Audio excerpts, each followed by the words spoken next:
चलो आ जाओ बच्चों, पार्ट 3 में आप सबका स्वागत है। देखो यार, ऐसे पार्ट 3 में हमारा क्या है कि एक्चुअली थ्योरेटिकल पोर्शन आ गया है, डिफिनेशन वाला पोर्शन है। हम लोग के डिफिनेशन को कवर करना पड़ेगा। कुछ डिफिनेशन आपको पहले से मालूम होंगे, कुछ डिफिनेशन मैं नया बताऊंगा, ठीक है। तो सबसे पहले जो आप लोग बोर्ड पर देख रहे हो वो क्या है, इंसुलेटर, और उसके बाद में क्या है, कंडक्टर है। आप लोग वैसे बहुत सारे ऐसे बच्चे हैं जो कि कंडक्टर और इंसुलेटर को बहुत दिनों से जान रहे हैं, बहुत दिनों से समझ रहे हैं कि कंडक्टर क्या है, इंसुलेटर क्या है, बहुत अच्छे से पढ़े भी होंगे आप लोअर क्लास में। लेकिन हम लोग फिर से इसको कवर करते हैं क्योंकि आपके एनसीईआरटी में ये गिवन है। जब एनसीईआरटी में गिवन है, सिलेबस में गिवन है, तो आपको ये पढ़ना पड़ेगा। तो आ जाओ, हम लोग क्या करते हैं बाबू, इंसुलेटर और कंडक्टर के बारे में डिस्कशन करते हैं। सिंपल सी डिफिनेशन है जिसको कि मैं पहले ही लिख चुका हूं बोर्ड पर, जाके आपका समय बचत हो, ठीक है। वीडियो कौन सा बने और आप सबको मतलब कि बहुत बढ़िया से इसकी मतलब की पढ़ाई कर सको, इसके लिए मतलब कि मैं पहले से लिख दिया हूं। तो चलो, मैं इंसुलेटर और कंडक्टर को समझ रहा हूं, उसके बाद में डायरेक्ट्रिक्स को पढ़ेंगे, डायरेक्ट्रिक कांस्टेंट को पढ़ेंगे, डायरेक्ट्रिक के प्रकार क्या होते हैं उसको पढ़ेंगे। तो जितने भी आज थ्योरेटिकल पोर्शन है सबको आज हम लोग कवर कर लेंगे। इस वीडियो में हम लोग केवल डिफिनेशन वाले पार्ट को कवर करेंगे। तो आओ शुरू करते हैं बच्चों। सबसे पहला हेडिंग आप देख रहे हो, इंसुलेटर। तो इंसुलेटर क्या होता है, आप बोर्ड पर देख सकते हो, दो substances which do not allow to electric charge through them are called insulator. मतलब कि वैसे सब्सटेंसेस जो कि अपने अंदर से इलेक्ट्रिक चार्ज को पास नहीं होने देते हैं, उन सारे सब्सटेंस को क्या बोलते हैं बेटा, इंसुलेटर। क्या बोलते हैं, इंसुलेटर। तो ऐसे पार्टिकल्स जो कि अपने अंदर से क्या करते हैं, इलेक्ट्रिक चार्ज को पास नहीं होने देते हैं, उनको हम लोग क्या बोलते हैं, इंसुलेटर बोलते हैं। इंसुलेटर के पास में क्या होता है कि फ्री इलेक्ट्रॉन नहीं होता है। क्या नहीं होता है, फ्री इलेक्ट्रॉन नहीं होता है। इसको आप अंडरलाइन करोगे कि इलेक्ट्रॉन इंसुलेटर के पास में क्या होता है कि फ्री इलेक्ट्रॉन नहीं होता है। So there is no free electron, no free flow of electron in the insulator. इसीलिए क्या होता है कि इंसुलेटर के अंदर कोई भी इलेक्ट्रॉन का फ्री फ्लो नहीं होता है। इसमें नोट लगा के एक बात को आप लिखना, फिर electric charge given to insulator.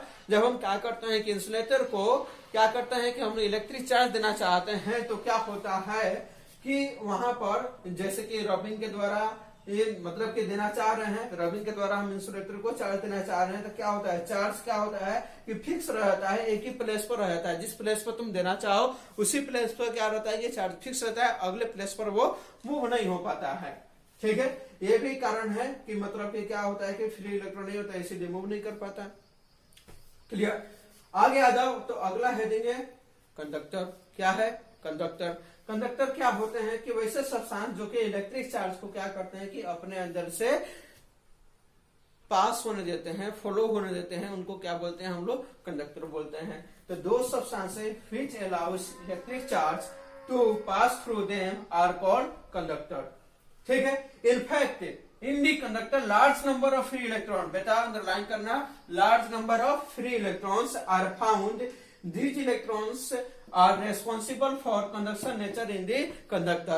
ये जो हमारे फ्री इलेक्ट्रॉन्स पाए जाते हैं, यही क्या होते हैं, रेस्पॉन्सिबल होते हैं कंडक्शन नेचर के लिए हमारे कंडक्टर में, ठीक है। इसी एग्जांपल क्या हो गए, तो एग्जांपल क्या हो गए, आयरन हो गया, सिल्वर हो गया, गोल्ड हो गया, अल्युमिनियम हो गया। इन सब में क्या है, सिल्वर क्या है, बेस्ट है। क्या है, बेस्ट है। तो best conductor of electricity is silver, याद रहेगा।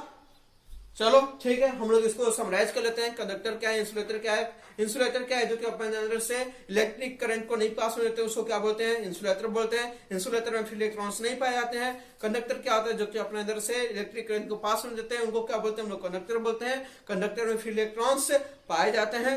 क्लियर।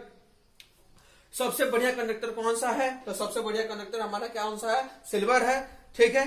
चलो अगला टॉपिक आपका होगा हमारा बिहेवियर ऑफ कंडक्टर। अगला टॉपिक डालो, बिहेवियर ऑफ कंडक्टर। तो आ जाओ बच्चों, अगला हेडिंग है आपका बिहेवियर ऑफ कंडक्टर। अगला हेडिंग है बिहेवियर ऑफ कंडक्टर। तो इसमें हम लोग ये कंडक्टर के क्या क्या बिहेवियर होते हैं उसको हम लोग स्टडी करेंगे। पहला बिहेवियर क्या है, net electric field intensity in the interior of conductor is zero. क्या होता है कि हमारे किसी भी कंडक्टर के अंदर जो नेट हमारा इलेक्ट्रिक फील्ड इंटेंसिटी होती है वो क्या होती है बेटा, शून्य होती है। क्या होती है, शून्य होती है। दूसरा पॉइंट है electric field just outside of charge conductor is perpendicular to the surface of conductor. ये क्या होती है, आउटसाइड वाली जो हमारी क्या होती है कि इलेक्ट्रिक फील्ड आउटसाइड जो कंडक्टर की होती है वो क्या होती है, परपेंडिकुलर होती है किसके, सरफेस ऑफ कंडक्टर के। तीसरी जो पॉइंट है, charge reside on the surface of conductor. चौथी पॉइंट है, electric potential is constant for interior of conductor. अगर हम लोग कंडक्टर के अंदर की बात करें तो वहां पर इलेक्ट्रिक पोटेंशियल क्या होता है, कांस्टेंट होता है। पांचवें नंबर की पॉइंट जो है, net charge in the interior of conductor is 0। हमारा कंडक्टर के अंदर नेट चार्ज कितना होता है, तो वो क्या होता है, हमारा 0 होता है। तो ये थे हमारे 5 पॉइंट जिसको कि आपको लर्न करने थे। तो इस 5 पॉइंट को आप याद कर लेना। अगर आप बिहार बोर्ड के विद्यार्थी हो या फिर किसी अन्य बोर्ड के विद्यार्थी हो जिसके तुम तैयारी कर रहे हो, तो उसमें ये चीज पूछे जा सकते हैं। तो ये बोर्ड के लिए इंपॉर्टेंट है, ठीक है। तो बोर्ड वाले इसको इंपॉर्टेंट मार्क कर लेना और इसको याद करना शुरू कर दो कि 5 पॉइंट आप लिख के बताओ कि हमारे क्या होते हैं कंडक्टर के बिहेवियर के बारे में। तो कंडक्टर के बिहेवियर के बारे में 5 पॉइंट ये है, इसको नोट कर लो। चलते हैं हम लोग अगले टॉपिक की तरफ। तो अगला हेडिंग है इलेक्ट्रोस्टैटिक शील्डिंग। इलेक्ट्रोस्टैटिक शील्डिंग क्या होती है, हमारा क्या होता है, इलेक्ट्रिक फील्ड से सुरक्षा लेना ही हमारा क्या कहलाता है, इलेक्ट्रोस्टैटिक शील्डिंग कहलाता है, ठीक है। तो यहाँ पर देखो क्या है, the process of protecting a certain region. ये क्या है, एक प्रक्रिया है जिससे क्या करते हैं, किसी एक सर्टेन रीजन को, खास स्थान को हम लोग क्या करते हैं, प्रोटेक्ट करते हैं from the effect of electric field. Electric field के प्रभाव से इज कॉल्ड इलेक्ट्रोस्टैटिक शील्डिंग। मतलब कि एक ऐसी प्रक्रिया जिसमें हम किसी खास स्थान को इलेक्ट्रिक फील्ड के प्रभाव से बचाते हैं, प्रोटेक्ट करते हैं, उस प्रक्रिया को हम लोग क्या बोलते हैं बेटा, इलेक्ट्रोस्टैटिक शील्डिंग बोलते हैं। क्या बोलते हैं, इलेक्ट्रोस्टैटिक शील्डिंग बोलते हैं। इसमें क्या होता है, the electrostatic shielding can be achieve by enclosing this certain region by using metallic conductor hollow inside. तो अब इलेक्ट्रोस्टैटिक शील्डिंग को तुम कैसे प्राप्त कर सकते हो, कैसे बना सकते हो। इलेक्ट्रोस्टैटिक शील्डिंग अगर कहीं पर तुमको करनी है तो उसके लिए तुमको क्या करना पड़ेगा, तो इसके लिए क्या करना पड़ेगा कि एक मेटालिक कंडक्टर लो और जो कि क्या होना चाहिए, अंदर से हॉलो होना चाहिए, खोखला होना चाहिए। तो तुम क्या कर सकते हो, इलेक्ट्रोस्टैटिक शील्डिंग को अचीव कर सकते हो, इलेक्ट्रोस्टैटिक शील्डिंग को तुम प्राप्त कर सकते हो। तो यहाँ पर इलेक्ट्रोस्टैटिक शील्डिंग जो तुम प्राप्त करना चाह रहे हो उसके लिए क्या होना चाहिए, एक मेटालिक हॉलो स्फेयर हो या फिर कोई भी चीज हो, शेप वाली चीज, कोई चीज चाहिए हमको, कंडक्टर चाहिए जो कि हमको क्या कर सके, इलेक्ट्रिक फील्ड से बचा सके। तो इसके लिए सबसे बढ़िया चीज क्या है, या तो बस ले लो या फिर क्या लो, कार ले लो या कोई भी मतलब कि गाड़ी ले लो जिसके अंदर तुम खुद घुस जाओ। ये क्या होता है, हॉलो भी है और क्या है, मेटल के बना हुआ है। तो मेटालिक हॉलो कंडक्टर हो गया, ठीक है। तो इलेक्ट्रोस्टैटिक शील्डिंग से हमको अगर अचीव करनी है तो हमको क्या करना होगा, या तो किसी कार के अंदर घुसना होगा या किसी बस के अंदर घुसना होगा, हाँ, ठीक है। तो ये क्या होता है, ये तो उसको हम लोग क्या बोलते हैं, इस प्रकार से हम लोग क्या करते हैं, इलेक्ट्रोस्टैटिक शील्डिंग को अचीव कर सकते हैं। Example, it is safer to sit inside the car और bus rather than standing in the open electric field during the lightning. ये क्या करता है, हमारा इलेक्ट्रोस्टैटिक शील्डिंग क्या करता है, हमको लाइटनिंग से बचाता है। ये लाइटनिंग से हमको बचा रहा है तो हमको क्या करना चाहिए कि हमको क्या बस से या किसी कार के अंदर चल देना चाहिए, जो कि क्या है, एक मेटालिक कंडक्टर है, अंदर से हॉलो है। अगर उसके अंदर हम लोग बैठ जाते हैं तो ये हमको क्या कर सकता है, लाइटनिंग से बचा सकता है। तो ये थी बेटा आपको इलेक्ट्रोस्टैटिक शील्डिंग। इलेक्ट्रोस्टैटिक शील्डिंग के बारे में हम लोग पढ़े। अगला जो आपका है वो है डाइइलेक्ट्रिक्स। क्या है बेटा, डाइइलेक्ट्रिक्स। डाइइलेक्ट्रिक्स क्या है, नॉन कंडक्टिंग सब्सटेंस। क्या है, नॉन कंडक्टिंग सब्सटेंस। इसको अंडरलाइन करना, नॉन कंडक्टिंग सब्सटेंस पर। In contrast to conductor, they do not have charge carrier but they transmit electric effect। ये क्या करते हैं, इनके पास तो चार्ज कैरियर नहीं है लेकिन ये क्या करते हैं, इलेक्ट्रिक इफेक्ट को ट्रांसमिट कर सकते हैं। आगे हम लोग फर्दर इसको कंटिन्यू करते हैं, फिलहाल इसको हम रब करते हैं। डाइइलेक्ट्रिक्स का आगे हम लोग कंटिन्यू करते हैं। When dielectric substance is introduced in the influence of electric field, then an equal and opposite charges appears on the two opposite faces। जब भी हम क्या करते हैं, डाइइलेक्ट्रिक सब्सटेंस को क्या करते हैं कि इलेक्ट्रिक फील्ड में हम लोग रखते हैं तो क्या होता है, इनके दोनों प्लेस पर इक्वल और अपोजिट क्या होते हैं कि चार्ज डेवलप हो जाते हैं। और इस प्रकार ये क्या करते हैं कि हमारे मतलब कि इलेक्ट्रिक इफेक्ट को ट्रांसमिट करने लगते हैं।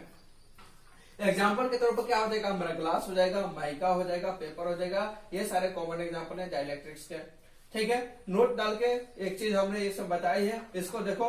इन dielectric molecule so microscopic displacement of charges in the presence of external electric field.